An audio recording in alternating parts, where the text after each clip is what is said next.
देवयानी करताना पहिल्यांदा कळलं की डे नाईट काम करायला लागतं. टेलिव्हिजन. सो ते सुद्धा केलं, रात्र रात्र काम केलेलं आहे. सो ते आव्हान होतं, ते कम्प्लीट केलं. जय मल्हारच्या वेळी तर प्रचंड आव्हान असायची. म्हणजे एकदम ऊन, खूप तळपतं ऊन आहे आणि त्यामध्ये श्री खंडेरायांना म्हाळसाईने जो शाप दिला होता ते म्हातार बाबा साकारायचे. हो हो. पहिली गोष्ट म्हातार बाबा साकारायचे हेच मोठं आव्हान होतं की एवढं हट्टकट्ट शरीर आहे, हे समथिंग दिस, हे लपवायचे आहे तर काय करणार. सो त्यांनाच सांगितलं की तुमचं स्वरूप साकारतोय आणि मग तो ढगळ एक अंगारखा घातला. माझी आजी जशी चालायची तशी ती चाल मी करायला लागलो. सो त्यांनी म्हातारबाबा साकारला गेला.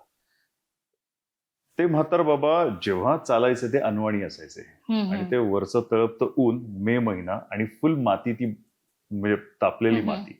सो त्या ज्या पायाला पडलेल्या भेगा अजून सुद्धा आहेत.